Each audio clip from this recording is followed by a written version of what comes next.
Gulf war కీలక దశకి చేరిందా? Climax కి వచ్చిందా? ముఖ్యంగా ఒక్క రోజులోనే ఇరాన్ని నాశనం చేస్తామన్న ట్రంప్ అన్నంత పని చేయబోతున్నారా? ఈ ప్రశ్నలే ఇప్పుడు ఉత్కంఠ కలిగిస్తున్నాయి. ఓవైపు ఏ క్షణాన్నైనా అద్భుతం జరగవచ్చంటూ చెప్తోన్న ట్రంప్, మరోవైపు ఇరాన్ నాగరికత ఈ రాత్రితో అంతం కాబోతుందంటూ యుద్ధ పిపాస అనేటువంటి వ్యక్తం చేశారు. ముఖ్యంగా దీంతో రాగల 12 గంటలు అత్యంత కీలకంగా మారాయి. రాత్రికి అగ్నివర్షమే, ఇరాన్ని ఒక్క రోజులో లేపేస్తామంటూ ట్రంప్ గంభీరమైన ప్రకటన. హార్మోజ్ రీఓపెన్ చెయ్యకపోతే అంతా నాశనమేనంటూ అనేకసార్లు భీషణ ప్రతిజ్ఞలు. అసలు యుద్ధం ప్రారంభించడమే తప్పైతే మరో ఘోర తప్పిదానికి ట్రంప్ పాల్పడతారా అనే సందేహాలు వ్యక్తమవుతున్నాయి. రాత్రికి రాత్రి ఇరాన్ని లేపేస్తామని చెప్పినంత ఈజీగా అవదని ఆయనకి తెలుసు.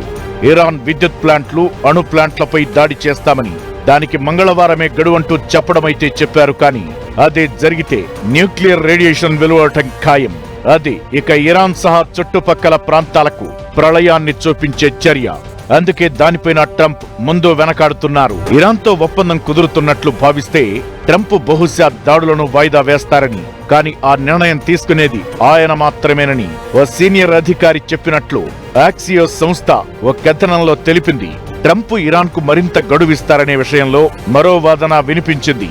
ఈజిప్ట్, తుర్కియే, పాకిస్తాన్ దేశాలు మధ్యవర్తిత్వం వహించి రూపొందించిన 45 రోజుల తాత్కాలిక కాల్పుల విరమణ ప్రతిపాదనను ఇరాన్ తిరస్కరించింది.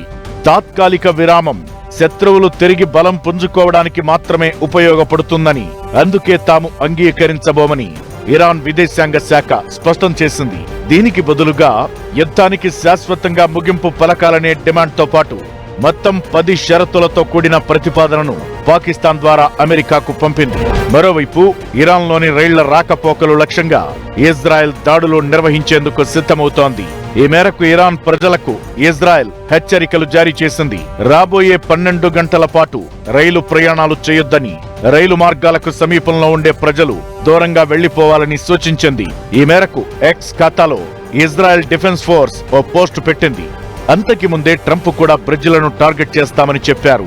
దాంతో ఇరాన్లోని మౌలిక సదుపాయాలను అమెరికా, ఇజ్రాయెల్ తమ తదుపరి లక్ష్యాలుగా ఎంచుకున్నట్లు తెలుస్తోంది. ఈ నేపథ్యంలో అమెరికా ఇరాన్ కి రాగల 24 గంటలు కీలకంగా